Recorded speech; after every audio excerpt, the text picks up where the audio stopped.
ഓതിക്കൊണ്ടിരിക്കുമ്പോ സഹാബിയുടെ വീടിന്റെ മറുഭാഗത്തിരിക്കുന്ന കുതിര, ആ കുതിര വല്ലാതെ അസ്വസ്ഥത കാണിക്കുന്നുണ്ട്. കുതിര ചാടുന്നു, കുതിര വല്ലാതെ വെപ്രാളം കാണിക്കുന്നു.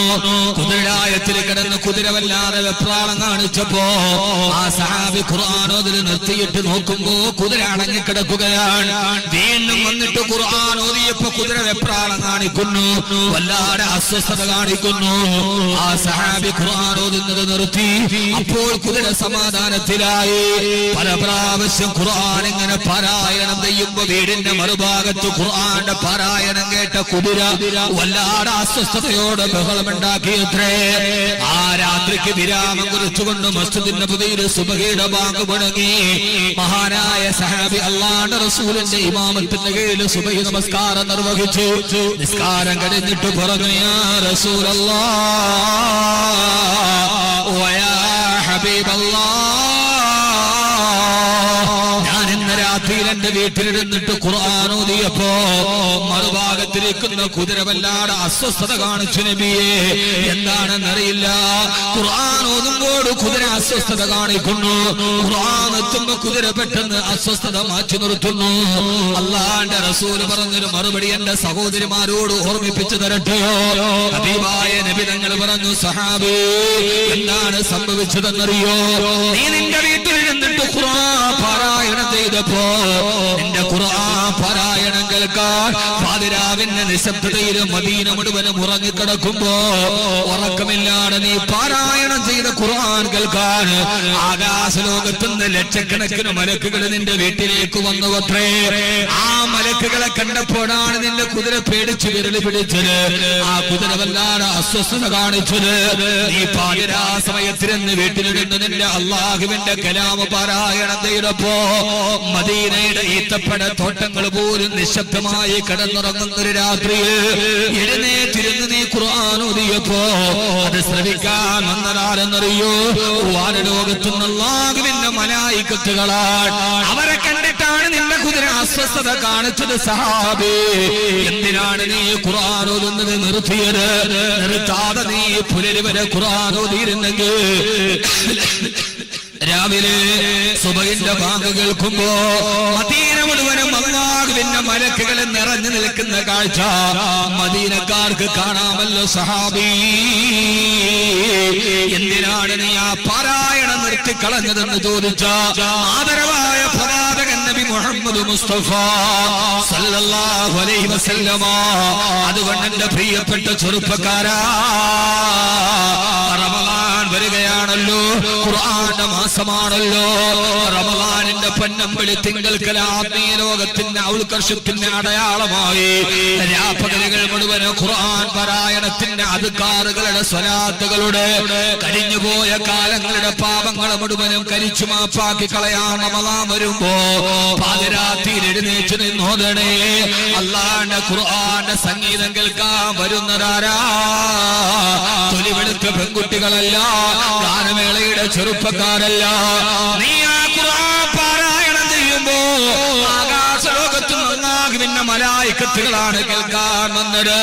കഴിഞ്ഞ 4 വർഷക്കാലമായി ആയിഷത്ത് സിദ്ദീഖ എന്ന സ്ഥാപനം നടക്കുന്ന കൊച്ചു വീടിന്റെ മുറ്റത്ത് എത്രയെത്ര മലക്കുകളാണ് വന്നുപോയത്. എത്ര രാത്രിയിലാണ് ആ സ്ഥലം അവര് സന്ദർശിച്ചത്. കുശാൽ നഗരക്കാരെ, നിങ്ങൾ നിങ്ങളുടെ വീട്ടിൽ കിടന്ന് ഉറങ്ങുമ്പോൾ നിങ്ങൾ ഓർത്തിരുന്നുവോ അല്ലാഹുവിന്റെ മലക്കുകൾ നിങ്ങളുടെ നാട്ടിൽ വന്നെന്ന്?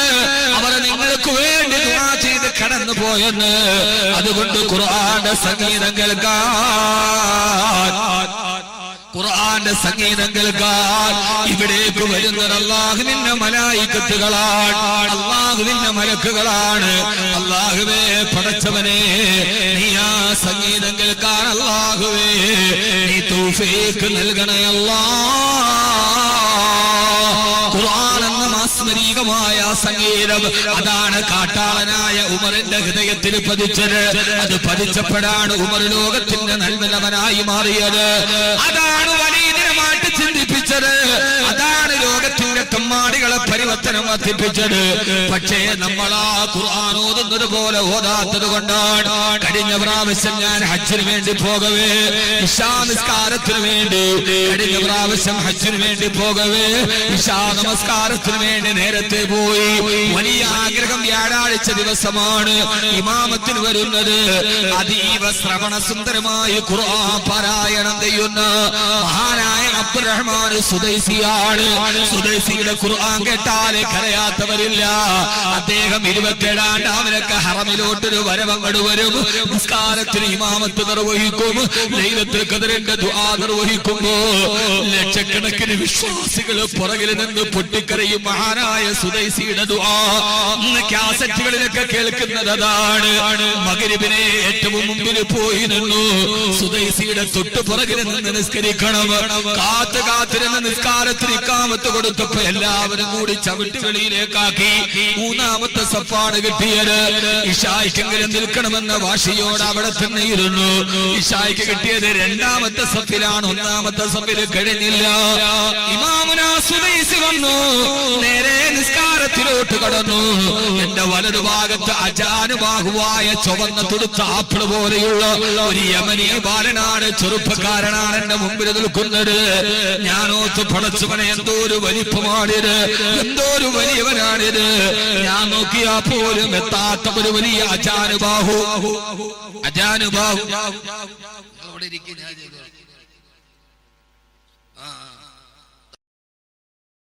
താളത്തിന്റെ മുമ്പ് ഇമാം എല്ലാവരും ഹറം മുഴുവൻ നിറങ്ങലിച്ചു നിൽക്കവേ 2ാമത്തെ റക്അത്തിൽ ഓതാൻ തുടങ്ങി.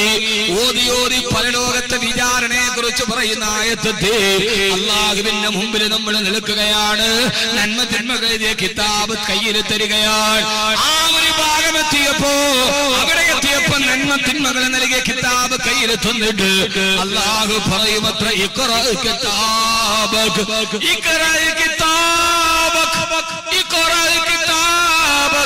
വായിക്കടാ, നിന്റെ കിതാബും നീ തന്നെ വായിക്കടാ. നീ ചെയ്ത തമ്മാടിത്തരങ്ങളൊക്കെ എന്റെ മുമ്പിൽ നീ തന്നെ വായിക്കടാ എന്ന് പറയുന്ന ആയത്തെത്തിയപ്പോ സുദൈസിയുടെ കണ്ടമിടറി. അദ്ദേഹത്തിന് ഓതാൻ കഴിഞ്ഞില്ല. മഹിഷറയെ കുറിച്ച് പേടിയായി. സുദൈസി തേങ്ങാൻ തുടങ്ങി, കരച്ചിലടിക്കാൻ തുടങ്ങി. മഹിഷറയോത്തപ്പോ നന്മ തിന്മകളിലെ കിതാബ് കയ്യിൽ പിടിക്കുന്നതോത്തപ്പോ അള്ളാന്റെ മുമ്പിൽ നിൽക്കുന്നതോത്തപ്പോ ഹറമിലെ ഇമാമിന്റെ കണ്ടനാളമിടറി. ഇതാണ് കാസർഗോഡ് ചെറുപ്പക്കാരാ ഖുർആന്റെ സംഗീതം. കിതാബ് ഇനി അദ്ദേഹത്തിന് ഓടാൻ കഴിയുന്നില്ല. കൊച്ചുകുട്ടിയെ പോലെ കൈകെട്ടി ഹറമിന്റെ ഇമാമ തേങ്ങാൻ തുടങ്ങി. കിതാബ് പിന്നെ പൊട്ടിക്കരച്ചിലാണ്. പുറകിൽ നിന്ന് ലക്ഷക്കണക്കിന് ആളുകൾ വാവിട്ട് നിലവിളിക്കുന്നു. അവർ നിസ്കാരത്തിലാണ്. മറുഭാഗത്ത് നിന്ന് അടക്കി പിടിച്ച തേങ്ങലുകൾ, കണ്ണുനീരുകൾ. അന്നാണ് ജീവിതത്തിൽ ഞാൻ നന്നായി മനസ്സറിഞ്ഞ് കരഞ്ഞത്. ഞാൻ നോക്കിയപ്പോ എന്റെ വലതുഭാഗത്ത് ഭാരം കൂടുന്നുവോ.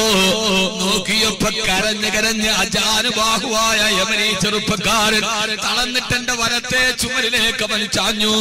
അടുത്ത ആയത്തോടാൻ കഴിയാതെ ഹറമിന്റെ ഇമാം സുദൈസി പാതിപടിയിൽ നിർത്തി. ഹറം മുഴുവനും കണ്ണുനീരിൽ കുതിർന്നുപോയി. കുറെ മിനിറ്റുകൾക്ക് ശേഷമാണ് സുദൈസി പിന്നെ ഓതിയത്. അല്ലാഹു അദ്ദേഹത്തിന് ദീർഘായുസ്സ് കൊടുക്കട്ടെ. കഫാ ബിനഫ്സികൽ യൗമ അലൈക ഹസീബാ. നിന്നെ വിചാരണ ചെയ്യാനെന്ന് നീ തന്നെ മതിയടാ എനിക്ക് സാക്ഷിയായി. അടുത്തായത്ത് അദ്ദേഹം മോദിയില്ല, നേരെ റുക്കൂയിലേക്ക് പോയി. സഹോദരങ്ങളെ, ഇതാണ് ഖുർആൻ. കാട്ടാളനായ ഉമറിനെ പൊട്ടിക്കരയിപ്പിച്ച ഖുർആൻ, വലീദ് ഇബ്നു റബീയെ മുട്ടുകുത്തിയ ഖുർആൻ. ഈ ഖുർആനാണ് നമ്മുടെ അരമാരയിൽ ഇരിക്കുന്നത്. ഇതൊരു സംഗീതമാണ്, അല്ലേ അല്ല. വമാ ഹുവ ബിഖൗലി ശായിർ. ഇതൊരു സംഗീതം എന്റെ വാക്കല്ല. ഇത് പാടി പറഞ്ഞു കൊടുത്താൽ സംഗീതജ്ഞനാണോ? അല്ല അല്ല. ഞാൻ അദ്ദേഹത്തെ ഒരു സംഗീതം പഠിപ്പിച്ചിട്ടുമില്ല. എന്നാൽ കേൾക്കുന്നവടെ മുഴുവനും പൊട്ടിക്കരയിപ്പിക്കുന്ന അല്ലാഹുവിന്റെ വിശുദ്ധ ഖുർആൻ. ഇത് ലോകത്തിന്റെ അത്ഭുതമാണ് സഹോദരങ്ങളെ. മഹാനായ അബ്ദുല്ലാഹ് ഇബ്നു ഉമർ റളിയല്ലാഹു അൻഹു സുബ്ഹി നിസ്കാരത്തിന് ഇമാമത്ത് നിൽക്കുകയാണ്. യൗമ യഖൂമുൻ നാസു ലിറബ്ബിൽ ആലമീൻ. സർവലോകായ രക്ഷിതാവായ റബ്ബിന്റെ മുമ്പിൽ വിചാരണക്ക് നിൽക്കുന്ന ദിവസം. ഇതോതി തീർന്നപ്പോ പിന്നെ ഇമാമിനെ കണ്ടില്ല. ഇമാമ മിഹ്റാബിലേക്ക് ബോധം കെട്ട് താഴെ വീണുപോയി. ഇതാണ് ഖുർആൻ. ഈ ഖുർആൻ എന്ന് നമ്മൾ പരിചയപ്പെടാത്തത് കൊണ്ടാണ്, ഈ ഖുർആൻ നമ്മൾ പഠിക്കാത്തത് കൊണ്ടാണ്. ഇമാം അബ്ദുല്ലാഹി ഇബ്നു ഉമർ റളിയല്ലാഹു അൻഹു, ഉമർ റളിയല്ലാഹു അൻഹു എന്റെ പൊന്നുമോനാണ്. മദീനത്തെ പള്ളിയിൽ ഇമാമത്ത് നിന്നതാണ് സുബഹിക്ക്. ആയത്തോതിയപ്പോ അല്ലാഹുവിന്റെ മുമ്പിൽ നിൽക്കുന്ന പരലോകത്തെ കുറിച്ച് പറയുന്ന ഒറ്റായത്ത്, യൗമ യഖൂമുന്നാസു ലിറബ്ബിൽ ആലമീൻ, സർവലോക രക്ഷിതാവിന്റെ മുമ്പിൽ നിൽക്കുന്ന ദിവസം മഅ്മൂമീങ്ങൾ പിന്നെ ഇമാമിനെ കണ്ടില്ല. ഇമാം മദീനത്തെ പള്ളിയുടെ മിഹ്റാബിലേക്ക് ബോധം കെട്ട് താഴെ വീണുപോയി. പൊട്ടിക്കരയിപ്പിച്ച ഖുർആൻ, ഇരുത്തി ചിന്തിപ്പിച്ച ഖുർആൻ. ഈ ഖുർആൻ നമ്മുടെ നാട്ടിൽ നിലനിൽക്കണ്ടേ? ഒരു വലിയ സഹോദരൻ, പേര് പറയേണ്ട, 5 ലക്ഷം രൂപ സദക്ക നൽകിയിട്ടുണ്ട്. റബ്ബേ സ്വീകരിക്കണേ അല്ലാ. പേര് പറയേണ്ട ഉസ്താദേ, ഇത്ര നാളും ഈ സ്ഥാപനത്തെ അല്ലാഹു തനിക്ക് നൽകുന്നത് കൊണ്ട് താങ്ങി നിർത്തിയ ആ സഹോദരൻ 5 ലക്ഷം രൂപ അല്ലാഹു സ്വീകരിക്കുമാറാകട്ടെ.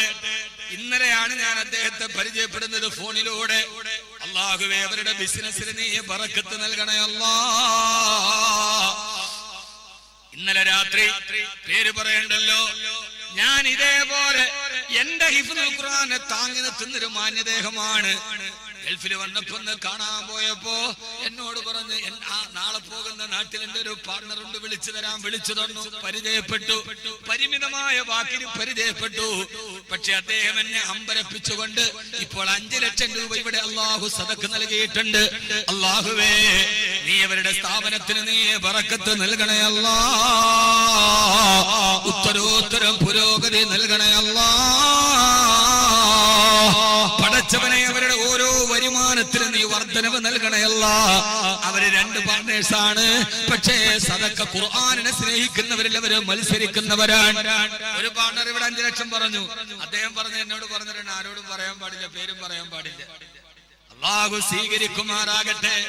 എന്നെ അത്ഭുതപ്പെടുത്തിയൊരു മാന്യദേഹമാണത്. ഇന്നലെ പരിചയപ്പെട്ടപ്പോ ഇത്രയും കരുതിയില്ല. അദ്ദേഹവും ഭാര്യയും കൂടെ ഒരു ദിവസം എന്റെ കോളേജില് പോകുന്ന വഴി കയറിയിട്ടാണ്. കുട്ടികൾ ഖുർആൻ ഓതുന്നത് കണ്ടപ്പോ എന്റെ അടുത്ത് വന്നിട്ട്, ഉസ്താദേ ഞങ്ങൾ എന്ത് ചെയ്തു തരണോ എന്നോട്. ഞാൻ പറഞ്ഞു, ഞങ്ങൾക്കൊരു ചെറിയ ആവശ്യമുണ്ട്, ചെറുതൊന്നുമല്ല. അദ്ദേഹം ഞാനും ഭാര്യയും കൂടെ ചെയ്തു തരും. അല്ലാഹു സ്വീകരിക്കുമാറാകട്ടെ. അല്ലാഹു സ്വീകരിക്കുമാറാകട്ടെ. അല്ലാഹുവേ നീ അദ്ദേഹത്തിന്റെ മക്കളെ നീ ഒരു നല്ല ഭാവിയിൽ എത്തിക്കണേ അല്ലാ. ഏറ്റവും നല്ല മക്കളാക്കണേ അല്ലാ. അദ്ദേഹത്തിന്റെ ബിസിനസ്സിന് അഭിവൃദ്ധി നൽകണേ അല്ലാ. ആ ശരീരത്തിന് അവസാനം വരെ ആയുരാരോഗ്യ സൗഖ്യം നൽകി അനുഗ്രഹിക്കണേ അല്ലാ. പടച്ചവനെ അല്ലാഹുവേ നീ കൊടുത്ത പൊന്നുമക്കളെ ഏറ്റവും നല്ല സ്വഭാവമുള്ളവരാക്കണയല്ല. ഭാര്യയോടൊത്ത് സന്തോഷത്തോടെ ജീവിപ്പിക്കണയല്ല. മാതാപിതാക്കൾക്ക് ഖൈർ നൽകണേ തമ്പുരാനെ. മലപ്പുറം ജില്ലയിൽ പത്രത്തിലൊരു വാർത്ത കണ്ടുവത്രേ. 15 കിലോ കഞ്ചാവുമായി 17 വയസ്സുകാരി അറസ്റ്റ് ചെയ്തു പോലീസ്. വായിച്ചതാണ്. 17 വയസ്സുകാരിയുടെ കയ്യിൽ നിന്ന് 15 കിലോ കഞ്ചാവ് പിടിച്ചത്രേ. കാസർഗോഡ് വന്നപ്പോ മറ്റൊരു വാർത്ത, 17 വയസ്സുകാരി ഹാഫിളത്തായി അത്രേ. ഇതാണ് ലോകം. മക്കള് വഴിതെറ്റുന്ന ലോകം, മക്കള് സ്വർഗം നൽകുന്ന ലോകം. ഇവിടെ അല്ലാഹുവേ ഞങ്ങളുടെ ജീവിതത്തിന്റെ ഏറ്റവും വലിയ പ്രതീക്ഷ ഞങ്ങളുടെ മക്കളിലാണ്. അല്ലാഹുവേ ഞങ്ങളുടെ മക്കളെ ഹാഫിളാക്കാൻ ഞങ്ങൾ തീരുമാനിച്ചിട്ട് നിന്റെ മുമ്പിൽ ഞങ്ങൾ സമർപ്പിച്ചത് അതിനു വേണ്ടിയാണ്. ഞങ്ങളുടെ മക്കളെ നീ ഹാഫിളീങ്ങളാക്കി തരണേ അല്ലാ. അല്ലാഹു നമ്മളെ ഖുർആന്റെ മുഹബ്ബീങ്ങളാക്കി തരട്ടെ. അതുകൊണ്ട് സഹോദരങ്ങളെ, പരമാവധി ഇപ്പൊ 40 പെൺകുട്ടികൾ പഠിക്കുന്നുണ്ട്. 25 പേര് ഇനിയും അഡ്മിഷന് കാത്തു നിൽക്കുന്നുണ്ട്. ഒരു ചെറിയ വീടിന്റെ ഉള്ളില് സൗകര്യങ്ങളില്ല. ഇത് പരമാവധി വിശാലമാക്കണം. നിങ്ങൾ ഇപ്പൊ 1 ലക്ഷം തന്നാൽ നാളെ 10 കുട്ടികളെ ഹാഫിളത്താകുമ്പോ നിങ്ങൾ ചെയ്ത കൃഷിയുടെ ഫലം കൊയ്യുന്നത് നിങ്ങൾക്ക് തന്നെ കാണാൻ കഴിയും. അല്ലാഹു സ്വീകരിക്കുമാറാകട്ടെ. എത്ര പണം ഉണ്ടെങ്കിലും 20,000 കോടി രൂപ ബാക്കി വെച്ചിട്ടാണ് ജയലളിത വഫാത്തായത്. എത്ര കോടി? ഒന്ന് പറയും നിങ്ങള്. 20,000 കോടി ബാക്കി വെച്ചിട്ടാണ് ജയലളിത മണ്ണിന്റെ അടിയിലേക്ക് പോയത്. ആ 20,000 കോടിയുടെ പേരിൽ ഇപ്പൊ 3 കൊലപാതകം കഴിഞ്ഞു. 20,000 കോടിയുടെ അവകാശി ആരെന്നറിയാൻ? ഇപ്പൊ 3 കൊലപാതകം കഴിഞ്ഞു. എന്റെ പൊന്നു സഹോദരങ്ങളെ, പക്ഷേ നിങ്ങളൊന്ന് പോകണം. നമ്മുടെ വീട് ഏറ്റവും വലിയ വീടാണ്, നമുക്കൊരു വാഹനമുണ്ട്. പക്ഷേ നമ്മുടെ നാട്ടിൽ ഒരു സ്ഥാപനം അതും കൂടി ഉണ്ടാവും. നല്ല വീടുണ്ടാവട്ടെ, നല്ല വാഹനം ഉണ്ടാകട്ടെ, നല്ല സൗകര്യം ഉണ്ടാവട്ടെ. അതോടൊപ്പം അതിനുവേണ്ടി ചെലവഴിച്ചതിന് 100% എന്റെ മഹലിൽ, എന്റെ നാട്ടിൽ എന്റെ പെമ്മക്കളെ പഠിപ്പിക്കാൻ, എന്റെ ആമക്കളെ പഠിപ്പിക്കാൻ നമ്മളൊരംശം അതിനു വേണ്ടി ചെലവഴിക്കണം. അതൊരിക്കലും കുറഞ്ഞു പോവില്ല. അള്ളാഹു അതിന് 100 വഴികൾ അള്ളാഹു തുറന്നു തരും. അള്ളാഹു സ്വീകരിക്കുമാറാകട്ടെ. 40 പേര് ഇപ്പൊ പഠിക്കുന്നുണ്ട്, 25 പേര് അഡ്മിഷന് കാത്തു നിൽക്കുന്നുണ്ട്. അപ്പൊ സ്ഥലം വളരെ കുറവാണ്. ഇൻഷാ അല്ലാഹ് നിങ്ങൾ എല്ലാവരും ഒന്ന് സഹകരിക്കുകയും. 4ാമത്തെ ആളാരായിരുന്നു? 1 ലക്ഷം പറയാ. 1 ലക്ഷം ചോദിച്ച ഒരു സഹോദരൻ 5 ലക്ഷം പറഞ്ഞു. അൽഹംദുലില്ലാഹ്. 4ാമത്തെ ആൾ ഖുലഫാഉർ റാഷിദീങ്ങൾ 4 പേരാണ്. 4ാമത്തെ ആൾ 1 ലക്ഷം രൂപ 4ാമത്തെ ആൾ നമ്മൾ വാഗ്ദാനം ചെയ്യും. അള്ളാഹു സ്വീകരിക്കുമാറാകട്ടെ. വേറൊരു സഹോദരി ഒരു സ്വർണ്ണവള നൽകിയിട്ടുണ്ട്. അല്ലാഹുവേ നീ സ്വീകരിക്കണേ അല്ലാ. ആ സഹോദരിയുടെ പ്രിയപ്പെട്ട മക്കളെ നീ ഏറ്റവും നല്ല മക്കളാക്കി കൊടുക്കണേ അല്ലാ. ഹാഫിലത്തുകളാക്കണേ അല്ലാ. അല്ലാഹുവേ ആ ഉമ്മാക്ക് കൺകുളിർമയേകുന്ന, ഉമ്മാന്റെ കൈപിടിച്ച് സ്വർഗത്തിലെത്തുന്ന മക്കളാക്കണേ അല്ലാ. ഈ സ്വർണ്ണവളക്ക് പകരം യുഹല്ലൗന ഫീഹാ മിൻ അസാബിറ മിൻ ദഹബിൻ വലുലുആ വലിബാസുഹും ഫീഹാ ഹരീർ. നാളെ സ്വർഗത്തിന്റെ സ്വർണ്ണപ്പെട്ടു വസ്ത്രം, സ്വർണ്ണവളകൾ നീ അണിയിച്ചു കൊടുക്കണേ തമ്പുരാനെ. ഈ 2 വളകൾ നട്ടമാവില്ല പെങ്ങളെ. ഇതുപോലെ എത്ര വളകൾ സ്വർഗത്തിൽ തിളങ്ങാൻ തരും. നിങ്ങൾ ഈ ഹിഫ്ളുൽ ഖുർആനിന് വേണ്ടി, ഇത് പെൺമക്കൾക്കുള്ള സ്ഥാപനമാണ്. ജീവിതത്തിൽ റബ്ബിനോട് അഭിമാനത്തോടെ പറയാം, റബ്ബേ എന്റെ കയ്യിൽ കൂടുതലൊന്നും ഉണ്ടായിരുന്നില്ല, എന്നാലും എന്റെ കയ്യിലുള്ളത് നിന്റെ ദീനിന് വേണ്ടി ഞാൻ കൊടുത്തിട്ടുണ്ട് റബ്ബേ. അല്ലാഹു സ്വീകരിക്കുമാറാകട്ടെ. പേര് പറയാത്ത ഒരു സഹോദരി ഒരു സ്വർണ്ണമോതിരം റബ്ബേ എല്ലാവിധ ഐശ്വര്യവും നൽകണേ അല്ലാ. പ്രയാസങ്ങൾ മാറ്റണേ അല്ലാ. നന്മ നൽകി അനുഗ്രഹിക്കണേ തമ്പുരാനെ. അല്ലാഹുവേ അവരുടെ പൊന്നുമക്കളെ നീ നല്ല രീതിയിൽ വളർത്തി കൊടുക്കണേ തമ്പുരാനെ. ആരാ പറയാ 1 ലക്ഷം രൂപ? 4ാമത്തെ ആൾ ഖുലഫാഉർ റാഷിദീങ്ങൾ 4 പേരാണ്. പെട്ടെന്ന് വിളിക്കുക, സമയം തീരാൻ പോണേ. ഞാൻ 2-3 വാദം കൂടെ പറഞ്ഞിട്ട് വേണം തിരിയാൻ. അള്ളാഹു സ്വീകരിക്കുമാറാകട്ടെ. എല്ലാവരും പങ്കാകണം ഇതിനകത്ത്. ആരും ഇതിന് ഒഴിഞ്ഞു മാറി നിൽക്കരുത്. ഇൻഷാ അല്ലാഹ് നമ്മുടെ ഈ നാട്ടിൽ ഖുർആന്റെ അലയൊലികൾ ഒഴുകണം. അള്ളാഹു സ്വീകരിക്കുമാറാകട്ടെ. നമ്മളെല്ലാവരും ജീവിതത്തിൽ ഏറ്റവും പ്രധാനപ്പെട്ട ഒരു ഘട്ടത്തിലാണ്. ഞാൻ ആദ്യമായി എനിക്ക് നിങ്ങളോട് പറയാനുള്ളത്, ഖുർആൻ എന്ന് പറഞ്ഞാൽ വലിയ ഒരു മാസ്മരികതയാണ്. അതിന്റെ ആഴങ്ങളിലോട്ട് ഇറങ്ങിച്ചെന്നാൽ നമ്മളെ വല്ലാതെ വിസ്മയിപ്പിക്കും. അത്രയേറെ വലിയ നന്മകളുടെ പ്രഘോഷണമാണ് ഖുർആൻ. പക്ഷേ നമ്മളെല്ലാവരും ആശങ്കപ്പെടുന്നതിനപ്പുറം നമ്മുടെ നാട്ടിൽ ഒരു ഖുർആനിക വിപ്ലവം ഉണ്ടായാൽ ആ വിപ്ലവത്തിലൂടെ ഒരു തലമുറയെ മാറ്റാൻ കഴിയും. വേറെ ഒന്നിനും കഴിയില്ല. നമ്മുടെ വീട്, നമ്മുടെ നാടുകളിൽ ഉണ്ടാകുന്ന ആത്മീയ കലാലയങ്ങളും ആത്മീയ പഠനങ്ങളുമാണ് നമ്മുടെ സമൂഹത്തിന്റെ മാറ്റത്തിന്റെ ആധാരശില. അല്ല നമ്മളെല്ലാവരും വഴിതെറ്റിപ്പോയി. അവിടെ 15 കിലോ കഞ്ചാവുമായിട്ടാണ് 17 വയസ്സുകാരെ അറസ്റ്റ് ചെയ്തവനെയാണ്. ഞാനിന്ന് ആ പോലീസ് ഉദ്യോഗസ്ഥനോട് സംസാരിച്ചു, അറസ്റ്റ് SI വൈ. അപ്പൊ പറയാൻ ആ പെണ്ണിനെയും ആ പെണ്ണിന്റെ അനിയനെയും വാപ്പയാണ് സാധനം കൊടുത്ത് വിൽക്കാൻ പറയുന്നത്. നല്ല കുട്ടി, നല്ല സൗന്ദര്യമുള്ള കുട്ടി, നല്ല സാമർത്ഥ്യം. നിങ്ങളൊന്ന് ആലോചിച്ച് നോക്കി. ഇതൊക്കെ ഉണ്ടാകുമ്പോഴും നമ്മുടെ ഇടയിൽ നാം ചെയ്യേണ്ടത്, നമ്മുടെ സമൂഹത്തിനൊരു വലിയ മാറ്റം ഉണ്ടാക്കണമെങ്കിൽ ലഹരി മാഫിയ പിടിമുറുക്കുന്നു, മദ്യപാന മാഫിയ പിടിമുറുക്കുന്നു, അശ്ലീലതകൾ ശ്ലീലങ്ങളായി കണക്കാക്കപ്പെടുന്നു, സോഷ്യൽ മീഡിയകൾ നമ്മുടെ ഇടയിൽ വല്ലാതെ നമ്മുടെ കുട്ടികളെ തളർത്തുന്നു. ഇവരൊക്കെ മാറ്റമുണ്ടാകണമെങ്കിൽ നമ്മളൊരു ഖുർആനിന്റെ സംസ്കാരത്തിലേക്ക് മാറണം. നമ്മുടെ നാട്ടിൽ ഖുർആൻ പഠിക്കുന്ന ഒരു സ്ഥാപനമുണ്ടെങ്കിൽ നമ്മുടെ യുവാക്കളെ നമുക്ക് അങ്ങോട്ടാക്കാം. ഹിഫ്ള് മാത്രമല്ല, വൈകുന്നേരം അവർക്ക് ഖുർആൻ പഠിപ്പിച്ചു കൊടുക്കണം. അവർക്ക് ഖുർആനിന്റെ ശീലുകൾ പറഞ്ഞു കൊടുക്കുന്ന, അവർക്ക് ഖുർആനിന്റെ വിജ്ഞാനങ്ങൾ പറഞ്ഞു കൊടുക്കുന്ന ഒരു ഖുർആനിക സമുച്ചയം ഉണ്ടായാൽ പെൺകുട്ടികൾക്ക് മാത്രമല്ല, അവിടെ നമ്മുടെ ചെറുപ്പക്കാർക്ക് ഖുർആൻ പഠിക്കാനുള്ള സാഹചര്യം ഉണ്ടാവണം, നമ്മുടെ പുതിയ തലമുറക്ക് ഉണ്ടാകണം, നമ്മുടെ സ്ത്രീകൾക്ക് പഠിക്കാനുള്ള സാഹചര്യം ഉണ്ടാവണം. അപ്പോഴാണ് നമ്മുടെ നാടുകൾ നന്നാവുക.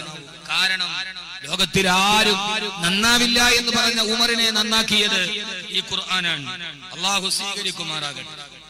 മരിച്ച മാതാപിതാക്കളുടെ പേരിൽ 1,00,000 രൂപ PA Rahman Haji, DMIC secretary, Darul Maarif Islamic centre, അതാണ് DMIC അതിന്റെ secretary PA Rahman Haji.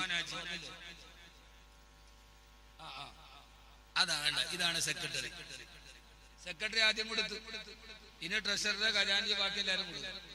President, മെമ്പർമാര്, രക്ഷാധികാരികള്, അങ്ങനെ വേണം കൊടുക്കാൻ. അപ്പൊ പിന്നെ നാട്ടുകാരും അൽഹംദുലില്ലാഹ് സഹായിക്കും. ഈ 4 വർഷം ഇതിനെ താങ്ങി നിർത്തിയത് ഇവര് തന്നെയാണ്, DMICയുടെ പ്രവർത്തകർ തന്നെയാണ് ഇതിനെ 4 വർഷം.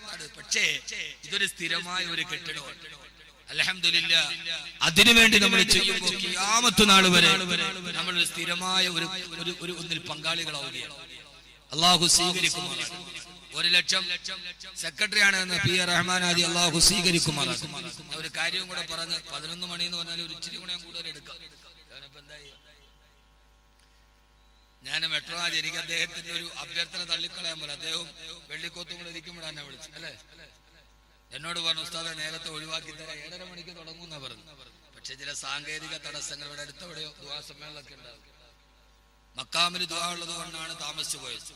പരിഭവങ്ങളൊന്നുമില്ല. എന്നാൽ ഇൻഷാ അല്ലാഹ് പരമാവധി ഞാൻ നിങ്ങളോട് സഹകരിക്കാൻ. നിങ്ങൾക്കറിയാം, ഇവിടുന്ന് തിരുവനന്തപുരം വരെ ഓടി എത്തണമെങ്കിൽ എന്ത് പാട്ട് പാടേണ്ടി വരും. അതാ മുനീർ സാഹിബ് ഒരു എക്സ്പ്രസ് ഹൈവേ ഉണ്ടാന്ന് വിചാരിച്ചപ്പോ അതൊട്ട് നടന്നില്ല. അത് വന്നിരുന്നെങ്കിൽ വാതിനെങ്കിലും നേരത്തെ എത്തായിരുന്നു. അതെല്ലാം കൂടെ മുടക്കി അതും പോയി ഹലാക്ക്. നമ്മുടെ നാട് അങ്ങനെയാണ്, നല്ലതിനൊന്ന് സ്വീകരിക്കും, പരമാവധി മുടക്കാൻ നമ്മൾ നോക്കും. നമ്മൾ വലിയ പുരോഗമനവാദികളാണ്. അള്ളാഹു നമ്മളെ കാത്തുരക്ഷിക്കുമാറാകട്ടെ. അതുകൊണ്ട് സഹോദരങ്ങളെ, നമ്മുടെ ഖബറിലേക്ക് ഏറ്റവും നല്ല ഒരു ഡെപ്പോസിറ്റ് ആണ് ഖുർആൻ. അള്ളാഹു റഹ്മാൻ ഹാജിയുടെ സദഖയെ സ്വീകരിക്കട്ടെ. വാപ്പ മരിച്ച വാപ്പാക്ക് വേണ്ടി കൊടുക്കാൻ പറ്റുന്ന ഏറ്റവും വലിയ ഡെപ്പോസിറ്റ് ആരാ? മരിച്ച മാതാപിതാക്കളുടെ മേലാണ് റഹ്മാൻ ഹാജി എന്നത്. വളർത്തി വലുതാക്കി ഇതുവരെ എത്തി വാപ്പാക്കും ഉമ്മാക്കും കൊടുക്കാൻ പറ്റിയ ഏറ്റവും നല്ല സമ്മാനം ഏതാ? നമ്മുടെ സമ്മാനം വാപ്പാനെ കൊണ്ട് കബറടക്കിയിട്ട് നല്ല രാജസ്ഥാൻ മാർബിളിലും ഗ്രാനൈറ്റിലും കൊത്തിവെച്ച വാപ്പാട് ഒരു മീസാങ്കല്ല്, അത് നല്ല മനോഹരമായൊരു മീസാങ്കല്ല് കൊണ്ടുപോയി വെക്കുക. ഇപ്പൊ മീസാങ്കല്ലില് പുതിയ പരീക്ഷണം വരികയാണ്. അത്ര LED ബൾബ് വെക്കാൻ പറ്റുമെന്ന് നോക്കുന്ന ആള്. മീസാങ്കല്ലില് പാതിരാത്രി ആണേലും വാപ്പാടെ അക്ഷരമൊക്കെ തെളിഞ്ഞാണേലും ഇപ്പൊ മീസാങ്കല്ലിൽ LED വെക്കാൻ പറ്റുമെന്ന് ചൈനയിൽ പോയി നോക്കണം. അതൊന്നും അല്ല സഹോദരങ്ങളെ. യഥാർത്ഥത്തിൽ വാപ്പാക്കുമ്മാക്കും മരിച്ചാലും കൊടുക്കാൻ പറ്റുന്ന ഏറ്റവും നല്ലത്, നമുക്ക് ഒരു യാസീൻ ഓതാൻ ചിലപ്പോ സമയം കിട്ടൂല, പക്ഷെ ഈ ഹാഫിദ് ഇങ്ങനെ നിരന്തരമായി ഓതുമ്പോ വാപ്പായുമായി സന്തോഷിക്കും, ഉറപ്പാണ്. അള്ളാഹു ആ രീതിയിൽ അതിനെ കബൂലാക്കുമാറാകട്ടെ, അള്ളാഹു സ്വീകരിക്കുമാറാകട്ടെ. അദ്ദേഹത്തിന് മരണപ്പെട്ടു പോയ മാതാപിതാക്കളുടെ ഖബറിടം നീ വിശാലമാക്കണേ അല്ലാ, സ്വർഗീയ ദറജകൾ ഉയർത്തിക്കൊടുക്കണേ അല്ലാ. പടച്ചവനെ അല്ലാഹുവേ, ആ മകൻ ചെയ്ത സദഖ ഓത്ത ഖബറിൽ നിന്ന് സന്തോഷിക്കുന്ന മുത്തഖീങ്ങളിൽ പെടുത്തണേ അല്ലാ, പെടുത്തണേ അല്ലാ. എല്ലാവിധ പ്രയാസങ്ങളും മാറ്റിക്കൊടുക്കണേ തമ്പുരാനെ. ഇൻഷാ അല്ലാഹ് ഇനി എല്ലാവരും കഴിയുന്നത് പോലെ 50,000, 25,000 എത്രയാണോ നിങ്ങളെ കൊണ്ട് കഴിയുന്ന എല്ലാവരും ഒരുമിച്ച് പറയുന്ന അല്ലാഹു സ്വീകരിക്കുമാറാകട്ടെ. ഈ ഖുർആൻ ഇവിടെ ഉണ്ടായേ പറ്റൂ. കാരണം അല്ലാഹുവിന്റെ വിശുദ്ധമായ ഖുർആൻ പറഞ്ഞത്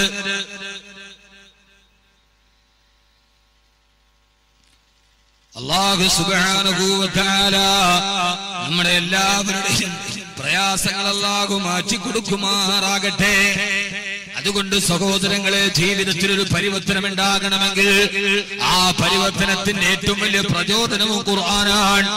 ഞാൻ ഈ 1.5 മണിക്കൂർ കൊണ്ട് വളരെ വിശാലമായൊരു വിഷയത്തെ ചുരുക്കി പറഞ്ഞു.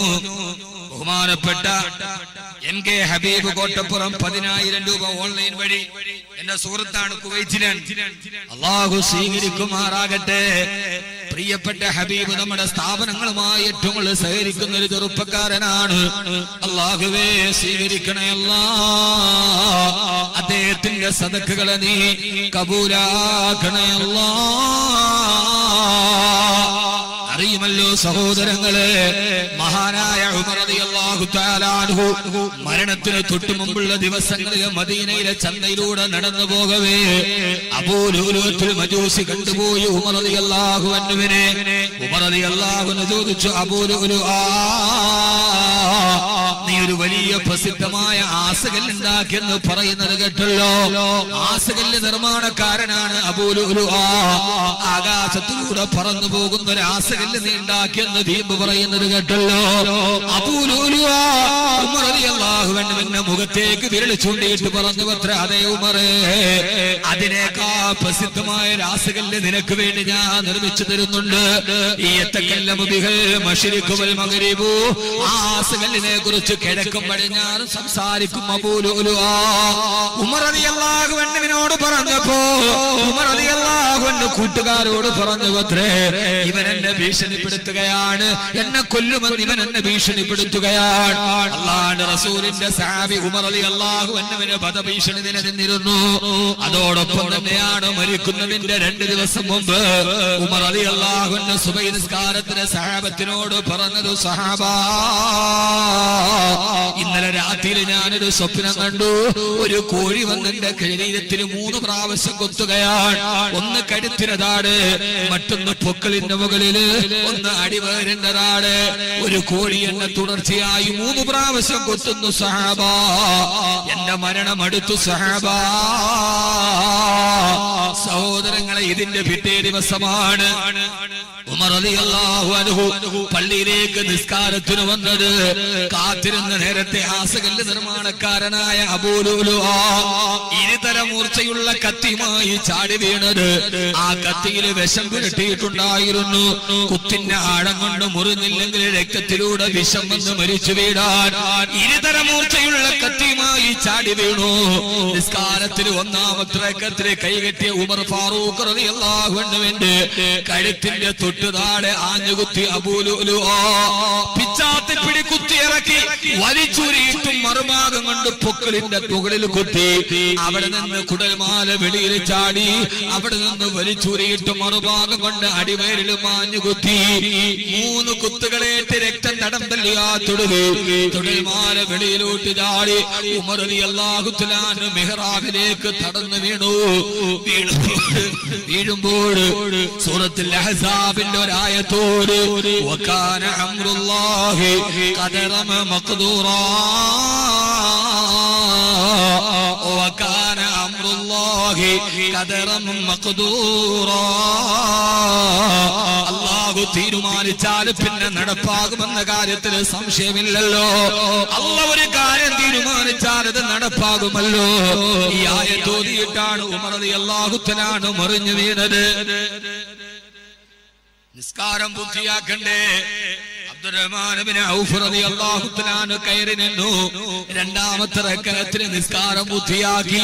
അപ്പോൾ ഷഹീദുൽ മിഹ്റാബ് ഫാറൂഖ് റളിയല്ലാഹു അൻഹു കുത്തേറ്റ് താഴെ വീണ് കിടക്കുകയാണ്. ചാടിയ ആളുകളെല്ലാവരും എടുത്തു വെക്കുമ്പോ താഴെ കിടക്കുന്ന പിടിമണ്ണെടുത്ത് കയ്യിൽ വെച്ചിട്ട്, അല്ലാഹുവേ, ഈ ആലൈതനീ കുന്തു ഹാദിഹി തിബ്നാ, ഞാൻ ഇതുപോലെ ഒരു മണ്ണായിരുന്നെങ്കിൽ എത്ര നന്നായിരുന്നു റബ്ബേ.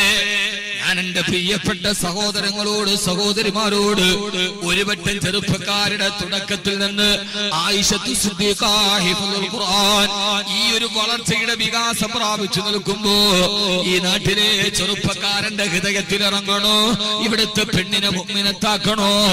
ഉമർ എന്ന് പറയുന്ന കാട്ടാളന്റെ ഹൃദയത്തിലേക്ക് അടിഞ്ഞിറങ്ങിയ അല്ലാഹുവിന്റെ വിശുദ്ധ ഖുർആൻ, ആ ഖുർആൻ പാഴാവില്ല സഹോദരങ്ങളെ. ആ ഖുർആൻ നമ്മുടെ ജീവിതത്തിന്റെ വെളിച്ചമാണ് സഹോദരങ്ങളെ. അതുകൊണ്ട് നമ്മൾ ആരാവണം? അല്ലാഹുവിന്റെ വിശുദ്ധമായ ഖുർആന്റെ ഖാദിമീങ്ങളാവണം, വിശുദ്ധ ഖുർആന്റെ മുഹിബ്ബീങ്ങളാവണം. ഈ ഖുർആൻ ആയിഷത്തു സിദ്ദീഖ എന്ന ഹിഫ്ളുൽ ഖുർആനെ നിങ്ങൾ ഏറ്റെടുക്കണം. അതിന്റെ പ്രതിഫലം എന്താണ്? അല്ലാഹു നമ്മളെ സ്വീകരിക്കുമാറാകട്ടെ. ചിലപ്പോൾ നമ്മുടെ മക്കള് നാളെ നമുക്ക് വേണ്ടി ദുആ ചെയ്തേക്കാം, ചെയ്യാതിരിക്കാം. പക്ഷേ ഇവര് ദുആ ചെയ്യാൻ മറക്കില്ലല്ലോ. ഞാൻ കഴിഞ്ഞ ഡിസംബറിൽ തിരുവനന്തപുരം ശംഖുമുഖം കടപ്പുറത്ത് പ്രഭാഷണം കഴിഞ്ഞ്, ന്യൂ ഇയർ പ്രഭാഷണം കഴിഞ്ഞു. 31-ാം തീയതി നേരെ പട്ടാമ്പിയിലാണ്, ദീർഘയാത്രയാണ്. അതിനുവേണ്ടി ഞാൻ ശംഖുമുഖം പ്രഭാഷണം കഴിഞ്ഞ് നേരെ ഒറ്റപ്പാലത്ത് കോളേജിലേക്ക് വന്നു. കാറിൽ കിടന്ന് നല്ല ഉറക്കമാണ്, ഉറക്കം കാറിലാണ്. കോളേജിന്റെ മുറ്റത്തെത്തിയപ്പോ ഡ്രൈവർ വന്ന് തട്ടി എഴുന്നേൽപ്പിച്ചു. ചാടി എഴുന്നേക്കും അല്ലാഹുവേ, പരിസരത്ത് കേൾക്കുന്നത് ഖുർആനിന്റെ പാരായണവും ലൈറ്റുകളൊക്കെ തെളിഞ്ഞു നിൽക്കുകയാണ്. അമ്പരപ്പോടെ ചാടി എഴുന്നേൽക്കുമ്പോ കാണുന്നത് ഒറ്റപ്പാലത്ത് ഈ വിനീതന്റെ സ്ഥാപനത്തിൽ പഠിക്കുന്ന 13 വയസ്സ് തികയാത്ത കുഞ്ഞുമക്കൾ അവര് തഹജ്ജുദ് നിസ്കരിച്ചിട്ട് ദുആയിലാണ്. നോക്കുമ്പോ അവര് തഹജ്ജുദ് നിസ്കാരത്തിലിരുന്ന് ഖുർആൻ ഓതുകയാണ്. നിസ്കാരം കഴിഞ്ഞ പാടെ ഞാൻ മെല്ലെ എഴുന്നേറ്റിട്ട് ആ തൂണിന്റെ പുറകുഭാഗത്ത് പോയി നിന്നു. എന്നെ കണ്ടാൽ കുഞ്ഞുങ്ങൾ ഓടി വരും, മുസാഫഹത്ത് ചെയ്യാൻ അവരെ തടസ്സപ്പെടുത്തണ്ട. ആ ഫില്ലറിന്റെ പുറകിൽ പോയി ഉറക്കച്ചടവിൽ ഇങ്ങനെ നിൽക്കുമ്പോ തഹജ്ജുദ് നിസ്കരിച്ചിട്ട് അവര് ദുആ ചെയ്യുന്നു. അല്ലാഹുവേ, നാട് മുഴുവൻ ഓടി നടന്നിട്ട് ഞങ്ങൾക്ക് ഭക്ഷണം കൊണ്ടുവരുന്ന ഞങ്ങളുടെ ബാക്കി ഉസ്താദിനെ കാത്തോളണേ അല്ലാഹുവേ. അദ്ദേഹത്തിന്റെ മക്കളെ നീ ഹാഫിളീങ്ങളാക്കണേ അല്ലാ. ഞങ്ങളുടെ ഉസ്താദന്മാരെ കാക്കണേ അല്ലാ. ഞങ്ങളെ സഹായിക്കുന്നവരെ സഹകരിക്കുന്നവരെ നീ സ്വീകരിക്കണേ അല്ലാ. രോമകൂപങ്ങൾ എഴുന്നേറ്റ് നിന്നു. സഹോദരങ്ങളെ, ഞാനോത്ത് പടച്ചവനെ വാച്ചിൽ നോക്കുമ്പോ 4:30 മണി. എന്റെ ഭാര്യ മക്കളും എന്റെ വീട്ടില്, കൊല്ലത്തെ വീട്ടില് ഉറക്കത്തിലാണ്. ആ സമയത്തും ഞാൻ വളർത്തിക്കൊണ്ടുവരുന്ന എന്റെ പൊന്നുമക്കൾ എനിക്ക് വേണ്ടി ദുആ ചെയ്യുന്നുണ്ട്. അതുകൊണ്ട് സഹോദരങ്ങളെ, അതുകൊണ്ടൊക്കെയാണ് ജീവിതത്തിൽ ഉയരങ്ങളിൽ എത്തുന്നത്. ആയിഷത്തു സിദ്ദീഖയിലെ കുട്ടികൾ തഹജ്ജുദിന് എഴുന്നേക്കട്ടെ, അവര് നമുക്ക് വേണ്ടി ദുആ ചെയ്യട്ടെ. ആ ദുആയിലുപ്പങ്ങളെ നമ്മളും പെടട്ടെ. അല്ലാഹു സ്വീകരിക്കുമാറാകട്ടെ ഇൻഷാ അല്ലാഹ്. അതുകൊണ്ട് ഇതിന്റെ പ്രവർത്തകരോട് എനിക്ക് പറയാനുള്ളത്, അല്ലാഹു സ്വീകരിക്കുമാറാകട്ടെ. ആ ഒരു വലിയ ആവശ്യവുമായിട്ട് ഈ ബക്കറ്റുമായി സംഘാടകർ നിങ്ങളുടെ മുമ്പിൽ വരും. എല്ലാവരും ഒരു നല്ല സദക്ക നൽകണം ഇൻഷാ അല്ലാഹ്. അവസാനം കാര്യമായി നമുക്ക് ദുആ ചെയ്ത് പിരിയാം. റബ്ബ് സുബ്ഹാനഹു വ തആല സ്വീകരിക്കുമാറാകട്ടെ. ബക്കറ്റുമായിട്ട് സംഘാടകർ വരും. അതേപോലെ ഇൻഷാ അല്ലാഹ് അല്ലാഹു നമ്മളെ സ്വീകരിക്കുമാറാകട്ടെ. അല്ലാഹു സ്വീകരിക്കുമാറാകട്ടെ. ഇനി സ്ഥാപനത്തിന് വേണ്ടി ഒരു 50,000 എത്രയാണോ നിങ്ങളെ കൊണ്ട് കഴിയണത് ഇൻഷാ അല്ലാഹ് എന്ന് പറയും. 50,000 ഉസ്താദ് എനിക്ക് 1 ലക്ഷം കഴിയില്ല, 50,000 അല്ല 25,000 ഇൻഷാ അല്ലാഹ് ഞാൻ കൊടുത്തേക്കാരാ. സന്തോഷത്തോടെ പറയാം. അല്ലാഹു കബൂലാക്കുമാറാകട്ടെ. അല്ലാഹുവേ നീ സ്വീകരിക്കണേ അല്ലാ. ഈ സദഖ ചെയ്യുന്ന സഹോദരങ്ങളുടെ ഹലാലായ മുറാദുകൾ ഹാസിലാക്കണേ തമ്പുരാനെ. ഐശ്വര്യം പ്രദാനം ചെയ്യണേ അല്ലാ. നൽകി അനുഗ്രഹിക്കണേ തമ്പുരാനെ. ഈ സദസ്സില് ഒന്ന് നെയ്യത്ത് വെച്ച് അപ്പൊ കഴിഞ്ഞ ആഴ്ച വേങ്ങര വാതിന് പോകുമ്പോ ഒരു കുടുംബം വന്നു. 17 വർഷമായിട്ട് മക്കളില്ല. എന്റെ തലേ വർഷം ഞാൻ അവിടെ തലേന്റെ തലേ വർഷം 2 വർഷം വാതിന് പോയപ്പോ ഞാൻ പറഞ്ഞു, മനസ്സിൽ എന്താണ് വലിയൊരു ആഗ്രഹം, അത് മനസ്സിൽ വെച്ചിട്ട് സദക്ക പറയാൻ പറഞ്ഞു. അൽഹംദുലില്ലാഹ് 17 വർഷങ്ങൾക്ക് അല്ലാഹു സന്താനങ്ങളെ കൊടുത്തു. നിങ്ങളെല്ലാവരും ഓരോ പ്രയാസങ്ങളും ബുദ്ധിമുട്ടുകളൊക്കെ ഉണ്ടാവും. മനസ്സിലൊരു നിയ്യത്ത് വെച്ച് മക്കൾ ഉണ്ടാവാൻ, മാരകമായ രോഗം മാറാൻ, നമ്മുടെ മക്കൾക്ക് ബുദ്ധിശക്തി കിട്ടാൻ, സ്ഥലങ്ങൾ വിറ്റുപോകാൻ, അങ്ങനെയൊക്കെയുള്ള ആഗ്രഹം മനസ്സിൽ വെച്ചിട്ട് ഇൻഷാ അല്ലാഹ് ഒരു സദഖ അവസാന സമയം ഈ സമയത്ത് ഖുർആനിന് വേണ്ടിയാണ്. അല്ലാഹു പാഴാക്കില്ല, ഉറപ്പാണ്. അബ്ദുറഹ്മാൻ കുവൈറ്റ് 25,000 രൂപ, കുവൈറ്റിലുള്ള സഹോദരനാണ്. അല്ലാഹുവേ സ്വീകരിക്കണേ തമ്പുരാനെ, അനുഗ്രഹിക്കണേ അല്ലാഹുവേ. അദ്ദേഹം ഇത് പറയുമ്പോ മനസ്സിലേത് മുറാദാണോ നീ ഹാസിലാക്കണേ അല്ലാ. അദ്ദേഹത്തിന്റെ ജീവിതത്തിന്റെ പ്രയാസങ്ങൾ മാറ്റണേ തമ്പുരാനെ. മക്കളെ നീ ശോഭനമായ ഭാവിയിലെത്തിക്കണേ അല്ലാഹുവേ. പടച്ചവനെ തമ്പുരാനെ, അദ്ദേഹത്തിന്റെ സാമ്പത്തിക മേഖല ഏതാണോ അതിന് നീ ബറക്കത്ത് നൽകണേ അല്ലാ. പടച്ചവനെ, അവസാനം വരെ കീറി മുറിക്കപ്പെടുന്ന രോഗത്തിൽ നിന്ന് കാക്കണേ അല്ലാ. ഇതുപോലൊരു അസുരപനി വിഷം ഇനി നമുക്ക് കിട്ടില്ല. ഇത് ഖുർആൻ ഹാഫിളീങ്ങളായ സദസ്സാണ്. റബ്ബിന്റെ മലക്കുകൾ വരുന്ന സദസ്സാണ്. മരിച്ച ഉപ്പാന്റെ പേരിൽ 50,000 രൂപ റബ്ബേ